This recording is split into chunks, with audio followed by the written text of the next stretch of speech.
Código Diverso, el programa de diversidad sexual de Código DF. Cultural en línea, yo estoy más que contento y más que con gusto de poder recibir aquí a Bruno Bimbi. Él es periodista, él es una persona especializada en temas que tienen que ver con cultura, está trabajando ahora en Brasil y está en México, traído por un hombre que está también a su lado, que es Héctor Salinas, que dirige un diplomado en su ya segunda o tercera edición, se me va el avión. Ha traído una serie de activistas y de personajes claves e importantes y yo le quiero dar la bienvenida a los dos. Gracias. Muchas gracias, Bruno. Eres parte vital del proceso de lo que llamamos matrimonio igualitario. Ahorita venía tuiteando, incluso en medios gays siguen poniendo matrimonio gay. Pero bueno, de eso ahorita hablamos. Eres parte de este proceso del matrimonio igualitario en la Argentina. Tienes un libro que se llama así, Matrimonio Igualitario. Viviste, pues, de cerca y de adentro el proceso del matrimonio en la Argentina. Y estaba yo haciendo reflexiones acerca de que, pues también aquí fuimos 12. Fuimos un montón de personas. Pero en petit comité, peleándonos, discutiendo, y eso fuimos 12. ¿Cuántos fueron en Argentina? Que tú me pudieras dar un número. A ver, en Argentina la campaña nacional por el matrimonio igualitario comienza con una reunión en la que había más o menos la misma cantidad de gente que hay ahora aquí en este estudio, unas 4 o 5 personas. Wow. Nosotros éramos un grupo minoritario dentro del movimiento LGBT argentino, que proponía cambiar la agenda del movimiento LGBT argentino, ¿no? Salir de esa agenda de la victimización, de los pobrecitos que piden por favor que los respeten, a una agenda de reclamo de derechos, ¿no? De colocarse en otro lugar, de dejar de pedir por favor y empezar a exigir del Estado que se cumplan los derechos que la Constitución garantiza para todos los ciudadanos. A partir de eso decidimos formar una federación, la Federación Argentina de Lesbianas, Gays, Bisexuales y Trans, que fue una iniciativa principalmente de 2 grandes activistas, que son María Rashid y Esteban Paulón, junto con 4 o 5 organizaciones, comienza con 4 o 5 organizaciones, y gracias a todo el movimiento que generó la campaña por el matrimonio igualitario se transforma en pocos años. Pensá que nosotros lanzamos la campaña en el año 2007, comenzamos a organizarla en el 2006, la ley se aprueba en 2010, y hoy la federación conduce el movimiento en todas las provincias en Argentina, es la organización mayoritaria que conduce todo el movimiento y que marcó la agenda del debate sobre diversidad sexual en los últimos años en la Argentina. Y bueno, he venido a México invitado por el programa de estudios en disidencia sexual de la Universidad Autónoma de la Ciudad de México. Voy a dar la clase de cierre, la conferencia de clausura del Diplomado en Teoría y Práctica de las Organizaciones Civiles con trabajo en disidencia sexual y VIH-Sida. Y la idea es venir a contarles a los alumnos, y también vamos a tener reuniones con grupos de activistas y con medios, cómo fue ese proceso en Argentina, ¿no? Cuando empezamos, como te decía, éramos un pequeño grupito y estábamos locos, ¿no? A mí siempre me gusta recordarlo, ¿no? Era lo que todos decían, que estábamos locos. De adentro y de afuera. De adentro y de afuera. Que pensar que un país católico, conservador y con una clase política que jamás le había dado la más mínima atención a los temas de género, pensar que un país como la Argentina podía siquiera discutir la posibilidad de legalizar el matrimonio civil entre personas del mismo sexo, era una locura. Hoy estás en Brasil trabajando en una universidad y trabajando con un concejal o con un diputado, impulsando Estoy en Brasil haciendo el doctorado en lingüística en la Universidad Católica de Río de Janeiro, y soy asesor del diputado federal Jean Willis, que es el primer diputado abiertamente gay. No es que sea el primer diputado gay, claro, sino que es el primero que lo dice. Y es el primer diputado abiertamente gay que además ha decidido poner su mandato de diputado al servicio, diputado federal, poner su mandato como diputado al servicio de la lucha del colectivo LGBT en Brasil. Está impulsando una reforma constitucional, una enmienda a la Constitución que se hace por votación en el Congreso para legalizar el matrimonio civil entre personas del mismo sexo en Brasil. Y bueno, se dio la casualidad de que yo estaba haciendo en aquel entonces, cuando empecé a trabajar con él haciendo la maestría en letras, ahora estoy haciendo el doctorado, y Jean leyó mi libro Matrimonio Igualitario para conocer un poco de la experiencia de Argentina, nos pusimos en contacto y me convocó para trabajar con él. Y bueno, estoy coordinando junto con otro compañero, con Joan Junior, la campaña nacional por el matrimonio igualitario en Brasil, en la que estamos tratando de reproducir en Brasil lo mismo que hicimos en Argentina. El libro está editado por Editorial Planeta. Lo interesante es que en tu blog hay un link para bajarlo en electrónico, ¿verdad?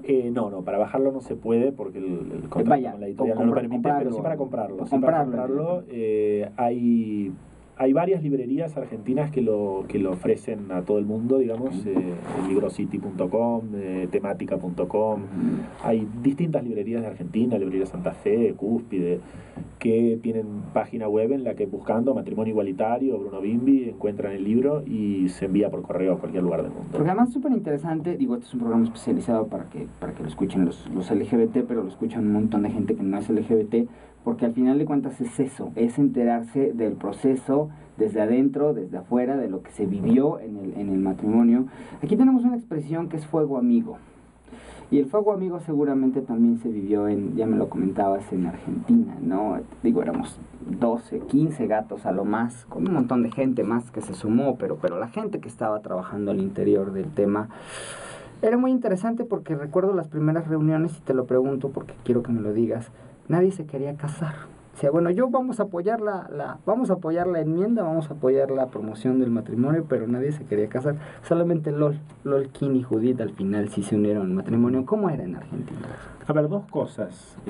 Con relación al tema del fuego amigo, efectivamente, nosotros éramos un grupo minoritario dentro del movimiento.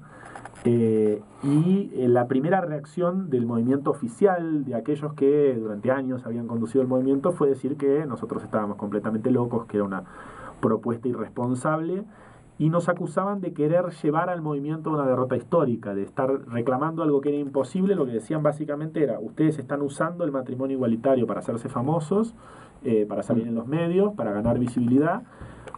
Ustedes saben que no lo van a conseguir, ustedes saben que es imposible que el matrimonio igualitario se apruebe en la Argentina, y están usando eso para ganar fama. Van a dar esperanza a mucha gente, y después eso se va a transformar en una frustración y va a llevar al movimiento una derrota.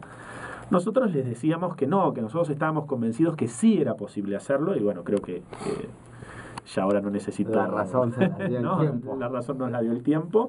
No solo el matrimonio igualitario, nosotros presentamos una agenda a la sociedad argentina que incluía como primer paso el matrimonio igualitario. Pero hoy Argentina, a partir de esa agenda, Argentina se ha transformado en el país más avanzado del mundo en términos de derechos legalmente reconocidos a la población LGBT. No solo porque tenemos la ley de matrimonio igualitario impulsada por nuestra organización, que permite lo que no permiten otras leyes de otros países, es decir, en Argentina tú puedes ir con tu pareja mexicano a Buenos Aires, no irte a vivir, ir como turista, y con una visa de turista te puedes casar, ¿no? Es decir, cualquier ciudadano del mundo puede ingresar a Argentina con una visa de turista y se puede casar. Y puede volver a su país con su libreta de matrimonio, su acta de matrimonio legalmente reconocida, y pedir en su propio país, de acuerdo a la legislación de su país, que ese matrimonio sea reconocido, lo cual obviamente al principio va a ser negado en muchos países, pero que permite abrir un proceso en la justicia. Nosotros estamos acompañando a parejas de distintos países. El primer caso fue una pareja de compañeros del Paraguay. Simón Casal estuvo allí con Sergio, con su pareja, se casaron, volvieron a Asunción e iniciaron un proceso en la justicia para que el Estado paraguayo les reconozca el matrimonio celebrado en Buenos Aires. Pero además Argentina aprobó recientemente una ley de identidad de género, que también fue impulsada por nuestra organización, que reconoce el derecho de las personas travestis y transexuales a modificar sus datos registrales, a recibir un nuevo documento nacional de identidad y una nueva partida de nacimiento con el nombre que usan en la vida real y con el sexo que se refiere a su verdadera identidad social. La ley reconoce el derecho a la identidad de género y define la identidad de género como la autopercepción que cada cual tiene de sí mismo. Es decir, que traslada la cuestión del género, la saca de lo que las leyes de identidad de género de España y de otros países, de Holanda, de distintos lugares del mundo, tú necesitas probar que eres travesti, transexual, transgénero. La ley argentina dice que tú no necesitas probar nada, simplemente necesitas manifestarlo, porque es tu autopercepción la que te define, no como travesti, transexual o transgénero, la que define el género que tú digas que tienes. Bruno, desde afuera, desde México, desde lo poco mucho que sabemos de Argentina, Argentina vivió una dictadura con la bota en la cabeza y en todos lados, y un montón de muertos. Una de las más sangrientas de América Latina. ¿Tiene que ver eso con cómo reacciona la sociedad una vez que se acaba la dictadura? Quiero decírtelo. Pienso en España, que también es técnicamente rápido que se hace el switcheo, con todos los problemas que acaba. Pero rápidamente como que la gente después... Es que la gente está sensibilizada, es que fue mucho dolor. ¿Qué fue lo que pasó ahí? O sea, se tiene que... México... Pues dice Vargas Llosa, tenemos dictadura perfecta y ahí estamos y jugamos y nos quejamos, pero no hemos tenido eso que ustedes sí lo tuvieron. O sea, ustedes tuvieron miles de muertos. ¿Tiene que ver eso? Yo creo que sí. Yo creo que todo tiene que ver con todo. De hecho, tanto es así que todo tiene que ver con todo que, mira, cuando nosotros iniciamos la campaña por el matrimonio igualitario, la decisión fue hacer una triple o cuádruple estrategia, una estrategia en 4 frentes. Uno era el Congreso, presentando proyectos de ley en ambas cámaras. Otra era la justicia, iniciando acciones de inconstitucionalidad, es decir, distintas parejas del mismo sexo se presentaban al registro civil, pedían que querían casarse, cuando les decían que no, iban a la justicia e iniciaban un amparo en la justicia para pedir el reconocimiento de la boda. Y después iniciamos también un proceso con el gobierno federal para conseguir el apoyo de Néstor y Cristina Kirchner, que lo tuvimos, y con los medios de comunicación para instalar el debate en la sociedad. Las acciones en la justicia dieron lugar a 9 casamientos que se produjeron antes de la aprobación de la ley, autorizados por los jueces, como sucedió en distintos lugares de Estados Unidos, como sucedió en Canadá, como sucedió en África del Sur, en California, Massachusetts. Y cada uno de esos procesos, cuando la justicia autorizaba un casamiento, había un grupo de abogados que se presentaba ante la justicia para tratar de impedir ese casamiento, para anular la sentencia e intentar impedir. Esos grupos de abogados, yo lo cuento en mi libro, cuento detalladamente quiénes son todos los estudios de abogados que defienden a los asesinos y torturadores de la dictadura en los juicios penales por crímenes de lesa humanidad. Es decir, es la misma gente, ¿no? Es la misma gente. Son los mismos abogados que defienden a los militares que mataron, secuestraron y torturaron personas, eran los que iban a los tribunales a querer impedir los matrimonios entre personas del mismo sexo. Los sectores políticos que en el Congreso se opusieron con más énfasis a los derechos civiles de la población LGBT son los mismos sectores que son nostálgicos de la dictadura militar, ¿no? Las movilizaciones contra el matrimonio igualitario fueron en muchos casos impulsadas por muchos sectores que tienen vínculos, el grupo Custodia, que es un grupo nacionalista con Z, que si entras a la página web del grupo vas a ver fotografías de Benito Mussolini y de Francisco Franco, o sea, todo tiene que ver. Y también tiene que ver del otro lado que nosotros como federación tuvimos como estrategia política que la demanda del matrimonio igualitario no podía ser una demanda solo de la comunidad LGBT. La demanda del matrimonio igualitario tenía que ser parte de la agenda de redemocratización del país que se abre después del fin de la dictadura. La agenda del matrimonio igualitario tenía que involucrar, por lo tanto, a todos los sectores democráticos. Y para eso fuimos a buscar el apoyo de los sectores democráticos de todos los partidos políticos. Y fuimos a reunirnos con dirigentes, con diputados, con concejales, con senadores de todos los partidos. Fuimos a buscar el apoyo de los sectores democráticos de cada fuerza política, fuimos a buscar el apoyo del movimiento de derechos humanos, de las madres y abuelas de Plaza de Mayo, de los hijos, fuimos a buscar el apoyo de los sindicatos, fuimos a buscar el apoyo de las federaciones estudiantiles, es decir, que no fuera una demanda exclusivamente sectorial del movimiento LGBT, sino que fuera parte de una agenda mayor, que es la agenda de redemocratización de la sociedad, porque además de democratizar el sistema político, además de recuperar la posibilidad de votar, de elegir a los gobernantes, democratizar también significa democratizar las relaciones sociales, las relaciones familiares, la legislación civil, ¿no? Y eso disparó la posibilidad de que hoy se está discutiendo en el Congreso argentino una reforma integral al Código Civil que da un paso más allá del matrimonio igualitario, ¿no? Al quitar todas las normas que venían del derecho canónico y que imponían una intromisión del Estado en la vida de los cónyuges, ¿no? Es decir, ahora estamos yendo por una reforma mucho más avanzada y tenemos, por ejemplo, una María Rashid, que fue presidenta de la Federación Argentina LGBT y que fue de alguna manera el principal liderazgo en la lucha por el matrimonio igualitario, hoy es diputada estadual en la Ciudad de Buenos Aires, y llegó a ser diputada por la popularidad que ganó en la lucha por el matrimonio igualitario, porque ella no era una dirigente partidaria, era una dirigente del movimiento LGBT. Y hoy María, en la legislatura, acaba 2 semanas atrás de conseguir la aprobación de un protocolo para la atención del aborto no punible, que fue vetado por el jefe de gobierno, y quien está públicamente en los medios confrontando con el alcalde de derecha de Buenos Aires, que se opone a la legalidad del aborto, es justamente una compañera nuestra que entró como diputada, es decir, que llevó a la Cámara la experiencia de la lucha del movimiento LGBT. Por eso, digo, me parece que la agenda redemocratizadora es una, ¿no? Y fue fundamental para ganar el debate en la sociedad, conseguir que eso se entendiera y que todos esos actores sociales participaran. Nosotros teníamos grupos LGBT adentro de cada partido, ¿no? Como si aquí tuvieras el grupo LGBT del PAN, el del PRD, el del PRI, el de cada partido. Y esos grupos formaban parte de la federación, se reunían y contábamos los votos. O sea, como si supongamos que fuera aquí en México, el compañero del grupo LGBT del PRI decía, bueno, ya convencí a 10 diputados. El del PAN decía, tenemos 5. Aquí le tenemos, y digo le tenemos como mexicanos, terror a insertarnos en los partidos políticos. Hasta que no nos lo hagan, ven, no lo van a conseguir. Vaya, nos quieren quemar en leña verde a la gente que queremos hacer política desde los partidos políticos, porque resulta que desde los partidos políticos se hace la política. Por lo menos en México. Se hace política todos los días y se hace política en la cama. Pero las reformas las leyes las vota el Parlamento. Exacto. ¿No? Entonces, si nosotros queríamos conquistar el matrimonio igualitario, necesitábamos que el Parlamento, con la composición que el Parlamento tiene, que es esta, claro, ¿no?, aprobara esa ley. Y para eso necesitábamos relacionarnos, discutir, conversar, convencer a diputados de izquierda, de derecha, de centro, de partido A, del partido B y del partido C, porque si no la ley no iba a aprobarse nunca. Digo, nosotros durante el debate del matrimonio igualitario yo conversé personalmente y me reuní con políticos a los cuales yo jamás votaría. Pero necesitaba conversar con ellos, ¿no? Y con otros a los que sí votaría, ¿no? Y dentro de la federación hubo 2 cosas que para mí fueron fundamentales. Una es que la federación sí entendió que el movimiento LGBT tiene que hacer política, ¿no? Y tiene que insertarse en los partidos, y tiene que insertarse en la política, y tiene que interactuar con la política. Y 2, que el movimiento LGBT no puede permitir que que los políticos le impongan la agenda, ni que los políticos lo dividan, ¿no?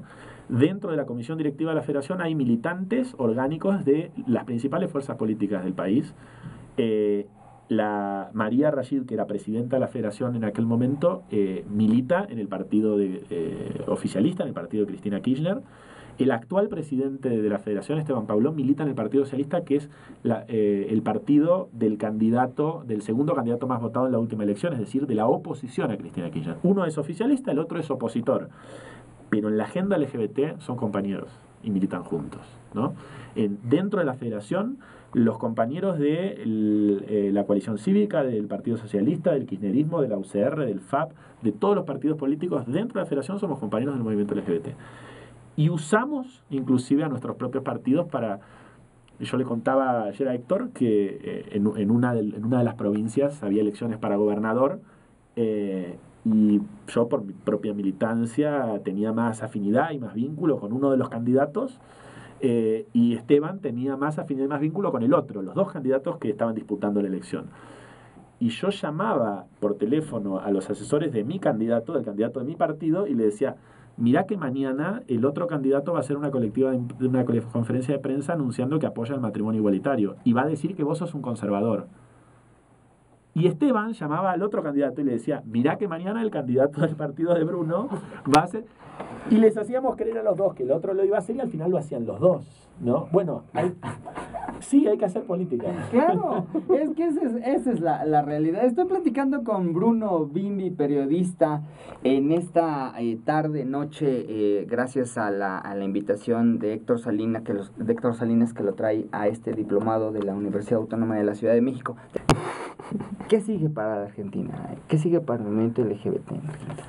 Me parece que en primer lugar el movimiento se reconfigura, ¿no? Pasamos me parece una etapa en los 80 y 90, que era la etapa de un movimiento que luchó contra el momento más difícil, ¿no? De la represión policial, de la epidemia del SIDA, de los momentos más duros, ¿no? surgió ahora una nueva generación, un nuevo movimiento que fue el que puso la agenda del matrimonio igualitario, de la identidad de género, de la educación sexual, ¿no? Y me parece que ahora pasamos a otra etapa, digamos, los derechos ya los conquistamos, ¿no? Los derechos que teníamos que conquistar en la ley ya los conquistamos. Ahora lo que hay es que terminar el proceso cultural, ¿no? Yo hablaba con Héctor, y yo digo eso en mi libro en varios lugares, que de acá a 20 años nos vamos a acordar de esta discusión sobre el matrimonio igualitario de la misma manera que hoy recordamos la época en que las mujeres no podían votar, o la época en que los negros no podían entrar a determinados restaurantes, o la época en la que los judíos eran discriminados por ser judíos. Es decir, vamos a decir, ¿te acordás? Había una época en la que los gays no se podían casar. Qué cosa absurda, ¿no? Me parece que ese es el último salto en el que la ley de matrimonio igualitario sirvió mucho, pero sirvió más que la ley, sirvió sobre todo el debate de la ley.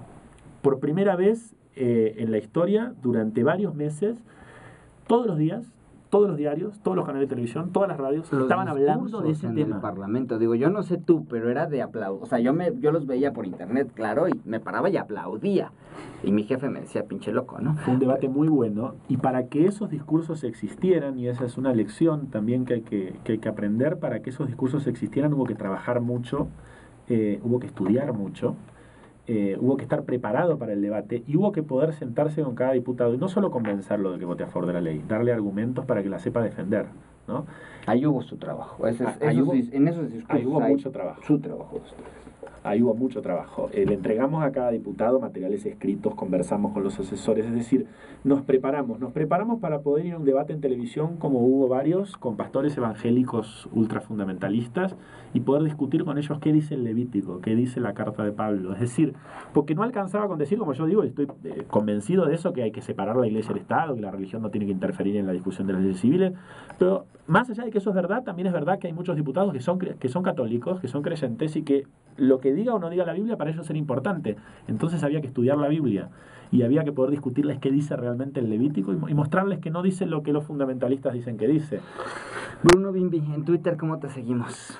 B Bimbi, B de Bruno, otra B, BBIMBI, y me encuentran en Facebook, Bruno Bimbi, me encuentran en mi blog, que es blogs.tn.com.ar/ todos, escrito con X, o sea, todos o todas, que es el blog Todos de la plataforma web de TN, que es el principal canal de noticias de Argentina, y es un blog dedicado a la temática LGBT. Pues ahí está esta información, Bruno. Yo te quiero agradecer, de verdad, tu presencia aquí en Código DF. No, gracias a vos y gracias a Héctor. Por supuesto, también a Héctor Salinas por traer Muchas gracias a los dos.